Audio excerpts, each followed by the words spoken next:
আসসালামু আলাইকুম। হরি স্যারের অনলাইন কোচিং এ সবাইকে স্বাগত। আজ আমরা কস্ট অ্যাকাউন্টিং বা অ্যাডভান্স কস্ট অ্যাকাউন্টিং এর একটি গুরুত্বপূর্ণ অধ্যায় ম্যাটেরিয়াল থেকে একটা অঙ্ক করব। ম্যাটেরিয়াল অধ্যায়টা যদি আপনি বিবিএ থার্ড ইয়ারে খুব ভালো করে পড়ে যান, তাহলে আপনার সাপোর্ট হিসেবে একবার মাস্টার্স এ দুই সাবজেক্টে সাপোর্ট পাবেন, অ্যাডভান্স কস্ট অ্যাকাউন্টিং এবং আবার কর্পোরেট ট্যাক্স প্ল্যানিং। এই এই টাইপের অঙ্ক আছে। আর যারা থার্ড ইয়ারে এই দুর্বল স্টুডেন্ট, তাদের জন্য এই চ্যাপ্টারটা হলো পাশ করার সবচেয়ে বড় হাতিয়ার। কারণ প্রতি বছর এখান থেকে একটা সহজ অঙ্ক আসে। এই সহজ অঙ্কটা আপনি দিতে পারেন যদি 10 নম্বর এখান থেকে পেয়ে যাবেন, আর বাকি থিওরি বা আরো দুই একটা অঙ্ক যদি দিতে পারেন তাহলে পাস। কস্ট অ্যাকাউন্টিং প্রশ্ন কিন্তু প্রতি বছর কঠিন হয়, এমন কোনো বছর যায় না যে প্রশ্ন কঠিন কঠিন বলতে কি প্রশ্নগুলো একটু ক্রিটিক্যাল হয়। তো যারা প্রথমে পড়া শুরু করে আমার কাছে, তাদের আমি বলি যে ফার্স্টে আপনারা মেটেরিয়াল অধ্যায়টা শুরু করবেন, পরবর্তীতে ধাপে ধাপে অঙ্ক করবেন। এখানে সবগুলো চ্যাপ্টারেই যারা থার্ড ইয়ারে পড়েন তাদের এখানে মোটামুটি 10টা চ্যাপ্টার আছে। 10টা চ্যাপ্টারের মাঝে লাল যে মার্ক গুলো এগুলা পড়লে ওইখান থেকে প্রশ্ন মাস্ট আসে বা আসার সম্ভাবনা বেশি। তাদের আমি বলি সবসময় ম্যাটেরিয়াল অ্যালোকেশন এগুলো আগে করবেন, পরবর্তীতে বাকিগুলা করবেন। এই দুটা সহজ। আর ভিডিও সব এমবিএ বিবিএ যত আছে সবগুলো সাব চ্যাপ্টারের ভিডিও আছে, যেগুলো একটা দুইটা চ্যাপ্টার হয়তো নাই, সেগুলো ভবিষ্যতে আমি করাই দিব ইনশাল্লাহ। লাগে না বলে করাই না আর কি, ওগুলো আসে না পরীক্ষায়। ক্লাস শুরু করে দিব। ক্লাস শুরু করার আগে একটু, যারা অনেকেই জানেন আজকে যে ক্লাস আছে, অনেক স্টুডেন্ট জানে না। এই জন্য আপনারা একটু দুইটা কাজ করবেন। একটা, যারা জুমে আছেন তারা তাদের গ্রুপগুলোতে লিখে দিবেন যে ক্লাস শুরু হয়ে গেছে, আপনারা জয়েন করেন। আর 2 নাম্বার হলো, যারা হলো ইয়েতে আছে লাইভে ক্লাসটা করে, তারা একটু তাদের শেয়ার মেনশন করে দিলেন, তাহলে সবাই এই ক্লাসটা দেখতে পাবে, দেখে উপকার পাবে ইনশাল্লাহ। তা আমি একটু শেয়ার করে দিতেছি আপনাদের সাথে সাথে।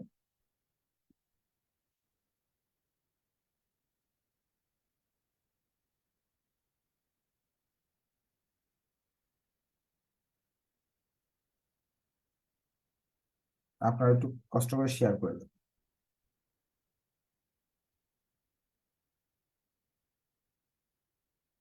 এবং যারা ক্লাসটা বুঝবেন না তারা কমেন্ট করবেন, অথবা চ্যাট বক্সে লিখবেন, অথবা আপনারা ইচ্ছা করলে হাত উঠে হ্যান্ড রাইজ করে প্রশ্ন করতে পারবেন যে স্যার অঙ্কটা বুঝি নাই, একটু বুঝাই দেন। Problem one. প্রবলেম ওয়ানে বলতেছে ABC limited supplied you the following information for the month of June 2016। ABC limited আপনাকে কিছু তথ্য দিছে জুন মাসে 2016 সালে। এই তথ্যগুলো দিছে, দিয়ে তারা বলতেছে construct a store ledger using FIFO, LIFO, sample, অনেকগুলো মেথডে, যতগুলো মেথড আছে এই বইতে সব মেথড বলে দিচ্ছে, 8টা মেথড বলে দিচ্ছে। আপনি এই একটা অঙ্ক করলে একটা সুবিধা কি, এই অধ্যায়ের যে যতগুলো মেথড আছে সবগুলো শিখে ফেললেন, পরীক্ষায় যাই আসলো সেই মেথডে আপনি পারবেন, এক অঙ্ক করতে পারবেন। আজকে তো সম্পূর্ণটা করানো সম্ভব না, আমি একটা মেথড আজকে দেখাবো, আগামী দিন 2টা বা 3টা মেথড দেখাবো, যেহেতু আজকে অনেকে জানে না ক্লাসের কথা। এখন প্রথম মেথড মেথড দেখাবো ফিফু মেথড। এখন বাস্তবে এই জিনিসগুলো কি ব্যবহার সেটাকে বলিনি। এটা মাল খতিয়ান হলো গুদামে মালগুলো কতগুলোর আছে, কতগুলো আসলো, কতগুলো গেল, সেটার একটা হিসাব, গুদামের হিসাব। এখানে আপনি বাস্তবভাবে যদি চিন্তা করেন তাহলে অঙ্কটা আপনাদের জন্য সুবিধাজনক হবে।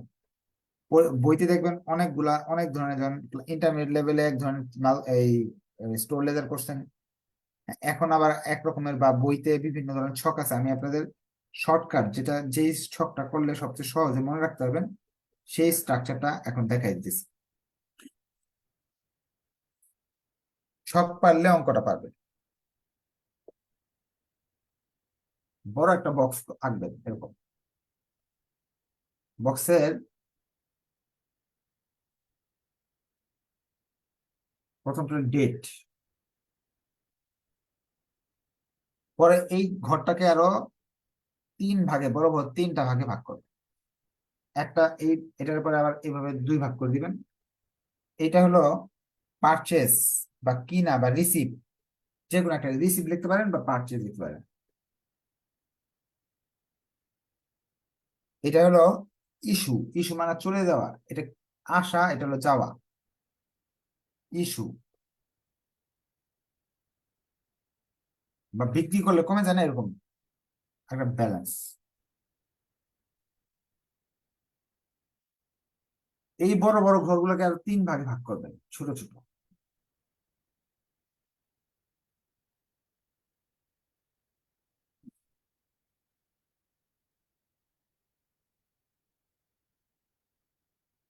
প্রথম ঘরটার নাম হলো ইউনিট বা কোয়ান্টিটি, পরের ঘরটা হলো রেট বা প্রাইস, পরেরটা হলো অ্যামাউন্ট বা টাকা। ইউনিট, রেট, অ্যামাউন্ট বা টাকা, ইউনিট, রেট, টাকা, সংক্ষেপে লিখে ফেললাম। উপরে প্রতিষ্ঠানের নাম লিখতে হবে, যার অঙ্কটা করতেছেন। যেমন আপনি এইদিকে লিখে দিচ্ছি ABC লিমিটেড। আমরা কি করতেছি? স্টোর লেজার, মাল খতিয়ান করতেছি।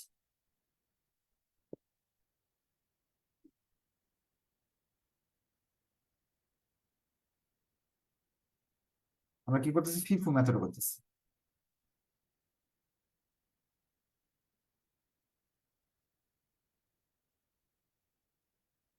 ফিফো মেথড অথবা first in first out, first in first out. First in first out বাস্তবে বুঝিয়ে দিব। প্রথমে প্রশ্নে যে দিয়া দেওয়া আছে যে ওপেনিং ব্যালেন্স 100 ইউনিটস, টাকা 2 পার ইউনিট। ধরেন আপনার দোকান, এটা দোকানে যখন ব্যবসা শুরু করছেন 100টা মাল ছিল, একটার দাম 2 টাকা করে ছিল। 100 মাল, এক একটার দাম 2 টাকা করে ছিল, এটা দোকানে ছিল। তারিখ লিখবেন, এখানে সাল লিখবেন, তারিখ লিখবেন, যে সাল বলছে, যে তারিখ বলছে 2016 বলছে, তারিখ হলো জুন।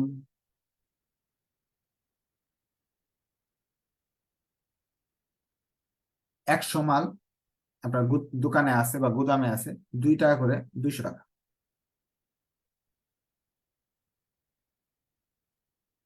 এরপর এখানে একটা দাগ দিয়ে দিবেন স্কেল দিয়ে।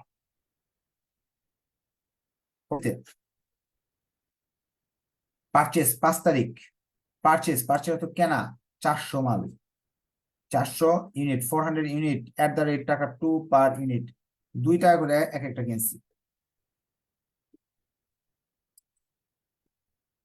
এখানে লিখবো তারিখ হলো 5। আমরা কিনছি, কিনলে বা বাড়লেই ভয় লিখবো, কমলেই ভয় লিখবো। 400 মাল কিনছি 2 টাকা করে, 800 টাকা।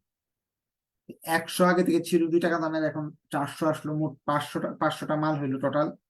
2 টাকা দামের 1000 টাকার মাল আছে। কি করলাম এখানে? দোকানের ভিতরে 100টা মাল ছিল, আজকে আর 400 মাল কিনলাম, তো টোটাল হলো 500 মাল, এক একটা দাম 2 টাকা, সেই হিসাবে 1000 টাকা। আর কিনলে জিনিস বেড়ে গেল দোকানে। এরপর 10 তারিখ, পারচেজ 300 ইউনিটস অফ টাকা 2.10 পার ইউনিট, 2 টাকা 10 পয়সা করে 300 মাল আবার কিনলাম। মাল কিনলাম আবার 10 তারিখ, 300 মাল, 2 টাকা 10 পয়সা করে কিনছি, সেই হিসাবে 630 টাকা। আগে থেকে 500 মাল ছিল 2 টাকা দামের, এখন নতুন একটা মাল আসছে, সেটার দাম হলো 2 টাকা 10 পয়সা। আগের বার যোগ করে ফেলছিলাম, এটা যোগ করে ফেলছিলাম। রেট একরকম থাকার ফলে আলাদা করে লিখি নাই, এটা কিন্তু দাম আলাদা, মিলাতে পারবো না। দাম আলাদা থাকলে মিলানো যাবে না, দুইটা দুই জাতের হয়ে গেল,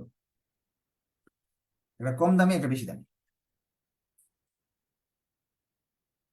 15 তারিখ বলছে ইস্যু 600 ইউনিটস, 600 মাল বিক্রি করলাম বা দিয়ে দিলাম।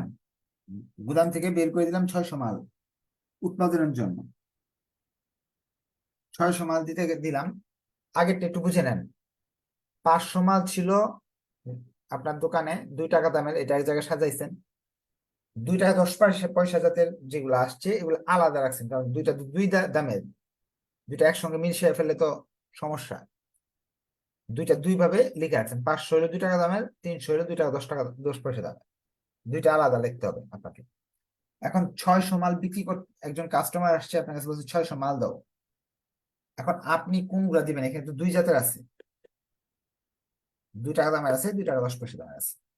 ফিফো নিয়মের অনুযায়ী ফার্স্ট ইন ফার্স্ট আউট, অর্থাৎ আপনি এইভাবে সাজায় রাখছেন। আপনি ধরেন এগুলো হলো আলু পেঁয়াজ বা সবজি বিক্রি করেন দোকানে। এখন ফার্স্টে যেগুলো আছে কিনছেন, এগুলো তো যদি এখন না বিক্রি করেন তো পচে যাবে। তাই আমরা কি করলাম, ফার্স্টে যেগুলো কিনছি এগুলো আগে তার কাছে বিক্রি করলাম। এখান থেকে দিলাম 2 টাকা দামের গুলো দিলাম, আর 100 দিলাম 2 টাকা, 2 টাকা 10 পয়সা দামে। বিষয়টা 600 মাল দরকার আমার, আমি 500 মাল দিলাম 2 টাকা দামের।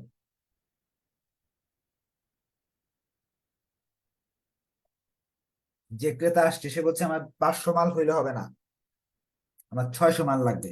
তো বাকি 100 মাল নিচ থেকে, নিচের যে 2 টাকা 10 টাকা 10 পয়সা দামের সেটা দিয়ে দিলাম। মোট তাকে 600 মালই দিলাম। এটার দাম পড়লো 1000, আর এটার দাম পড়লো হলো আপনার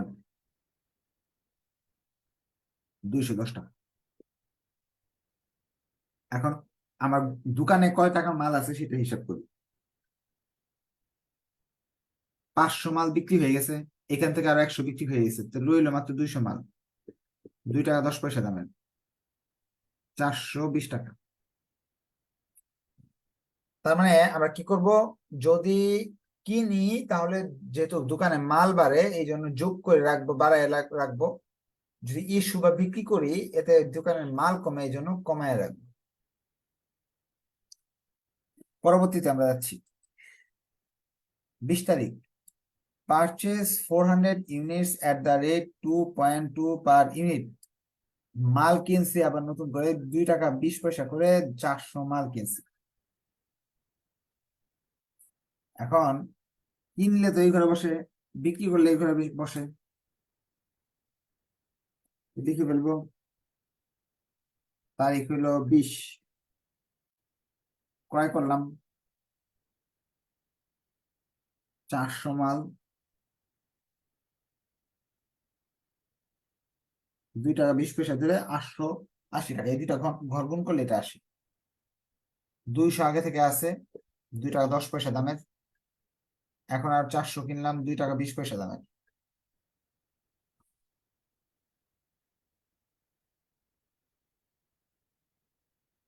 দোকানে মাল এখন বেড়ে গেল। 25 তারিখ ইস্যু 300 ইউনিটস। এবার আমি 300 ইউনিট বিক্রি করছি। 25 তারিখ 300 মাল বিক্রি করতে হইলো আমার, কি করেন? 300 মাল যদি বিক্রি করি, এখান থেকে 200 মাল দিলাম কাস্টমারকে। উনি বললো ভাই আমার তো 200 দিয়ে হবে না, 300 লাগবে। তাহলে এখানে তো আর নাই, এখান থেকে আরো 100 দিলাম। ফিফু সিস্টেমটা কি, আগেরটা আগে বিক্রি করতে হবে, যেটা আগে কিনছি এটা আগে বেচবো, যেটা পরে কিনছি এটা পরে বিক্রি করবো। এই 200 বিক্রি হয়ে গেছে, এখান থেকে আরো 100 বিক্রি করছেন, তার মানে 300 রয়ে গেছে। 660 মানে 660 টাকা।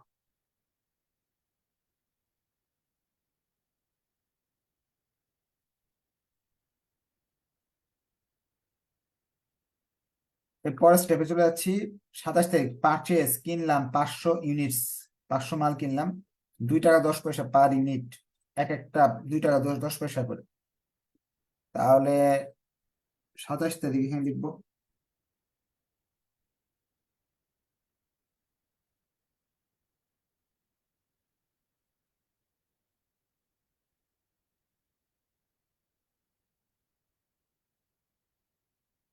আগে 300 ছিল, 2 টাকা 20 করে।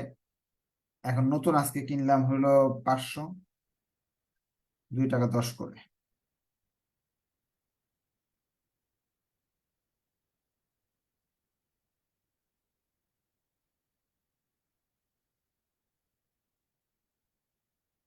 এরপর ইস্যু 200 ইউনিটস, 200 মাল বিক্রি করা হলো। আর এই লাইনটা আমাদের দরকার নাই, এটা হলো নিচের যে অনেকগুলো মেথড আছে সেই জন্য।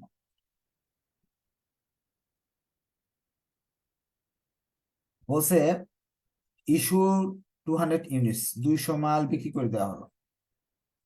200 মাল যদি আপনি বিক্রি করে দেন, উপর থেকে বিক্রি করতে হবে। 30 তারিখ 200 মাল উপরটা থেকে বিক্রি করলাম, এখান থেকে 200 চলে গেল, রয়ে গেল 100।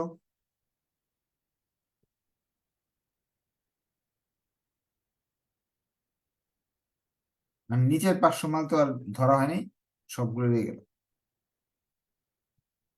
শেষে মাস শেষ হইলে যোগ করে দেখাবো। টোটাল আমার 600 মাল আছে গুদাম করে এটা।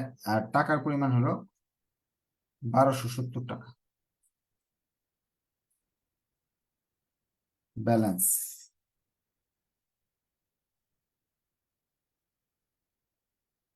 শেষ অঙ্ক। আপনাদের যদি এই অঙ্ক নিয়ে কোনো কোয়েশ্চেন থাকে,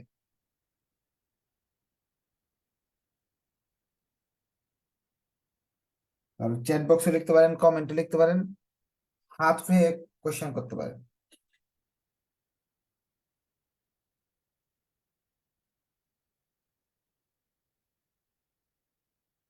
দেখি কারো কোনো কোয়েশ্চেন আছে কিনা। আজকে যেহেতু উপস্থিতি কম, এই জন্য আগে বলে নিয়েছিলাম উপস্থিতি কম যেহেতু, এই জন্য একটা মেথডই করাবো। আহ ও প্রথম বলছে 400 আর 100 আলাদা লিখতে হবে কিনা। না, যদি আলাদা লিখলেও হবে। 400 আর 100 না লিখলেও হবে, কারণ যে দুইটা একসঙ্গে কেনা হয়েছে 2 টাকা দামের মাল, যে আলাদা লিখলেও যে ফলাফল আসবে, এই 100 আর 400 যদি একসঙ্গে লেখেন তাহলে একই ফলাফল আসবে। যদি এখানে লিখেন যে 100 এবং 400, 2 টাকা 2 টাকা, এখানে আসবে 200 টাকা, এখানে আসবে 1000 টাকা। যেহেতু এই দুইটা কাছাকাছি এবং রেট একই, মাঝখানে গ্যাপ নাই, সেই দুইটা একসঙ্গে যোগ করে লিখলেও হবে। যে এমন হয়তো যেটা গ্যাপ আছে, যেমন এই 2 টাকা দামের এখানে আছে, আবার যখন নিচে আবার 2 টাকা দামের কিনছি, তো গ্যাপ রেখে থাকলে মাঝখানে যে অন্য মাল থাকে তাহলে আমি গ্যাপ দিয়ে লিখতে পারবো। কিন্তু দুইটা একসঙ্গে থাকলে একসাথে যোগ করে দিলেও ক্ষতি নাই। ব্যালেন্সের ঘরে শেষে রেট হবে না, যেহেতু এখানে রেট দুইটা রেট গড় করার কোনো সুযোগ নাই। আচ্ছা, এখানে একজনের কোশ্চেন আছে, বলেন কি কোশ্চেন। আসসালামু আলাইকুম স্যার। ওয়ালাইকুম সালাম, বলেন। স্যার, আজকে থেকে কি থার্ড ইয়ারের ক্লাস শুরু হয়েছে? তাহলে কস্ট অ্যাকাউন্টিং আর অ্যাডভান্স অ্যাকাউন্টিং এইগুলা কি মানে নতুন আজকে থেকে শুরু হয়েছে? আচ্ছা, এই কথা হলো কি, আমার এখানে পড়াটা চক্র আকারে হয়। ধরেন এখানে আমি ম্যাটেরিয়াল শুরু করছি, হ্যাঁ, ম্যাটেরিয়ালের পরে যেটা ইম্পর্টেন্ট ওইটাই এখান থেকে করাবো। এখন এখানে একটা চ্যাপ্টার আছে, ধরে নেন ওভারহেড। এখান থেকে কখনো প্রশ্ন আসে না, ধরে নেন। তো এইটা করায় তো এখন আর সময় নষ্ট করে লাভ নাই, করাই দিব এক সময় ফাঁকে। এরপরে ধরেন ইম্পর্টেন্ট অ্যালোকেশন আছে, যেটা আমার ইম্পর্টেন্ট মনে হবে, যেটা করলে আপনার জন্য 10 নাম্বার কনফার্ম পাবেন, সেটা করাই দিব। এখন এই ম্যাটেরিয়াল যদি আপনি ভাবেন যে এটা ম্যাটেরিয়াল চতুর্থ চ্যাপ্টার বা এমবিএ এর জন্য ষষ্ঠ চ্যাপ্টার, এখন আপনি প্রথম 1 2 না করলে কি 4 করতে পারবেন না? এই ম্যাটেরিয়ালের সাথে তো ইন্ট্রোডাকশনের বা কস্ট বিহেভিয়ারের কোনো সম্পর্ক নাই। এই 10টা চ্যাপ্টারই ভিন্ন ভিন্ন মাত্রার চ্যাপ্টার, এগুলোর সাথে একটার সাথে একটা মিল নেই। আজকে এটা শুরু হয়েছে, আপনার জন্য এটাই আপনার নতুন ব্যাচ। যখন এগুলো সব শেষ করে আবার এখানে ফেরত আসবো, আপনার কোর্স শেষ। আর আপনি যদি মনে করেন না এত দেরি করে পড়ার আমার সময় নষ্ট হয়ে যাবে, আমি ম্যাটেরিয়াল করাচ্ছি, আপনি অ্যালোকেশন করে ফেলেন, আপনি সার্ভিস কস্টিং করে ফেলেন, একা একা দেখে দেখে বাসা বসে কস্ট শিট করে ফেলেন। হ্যাঁ, কয়েকদিন আগে কস্ট শিট করাইছিলাম, হ্যাঁ। এরকম সবগুলো চ্যাপ্টারেই করায় দেওয়া হবে, কোনোটাই বাদ দেওয়া হবে না। থার্ড ইয়ারের বিশেষ করে সবগুলো সাবজেক্টে নতুন নতুন শুরু হয়েছে।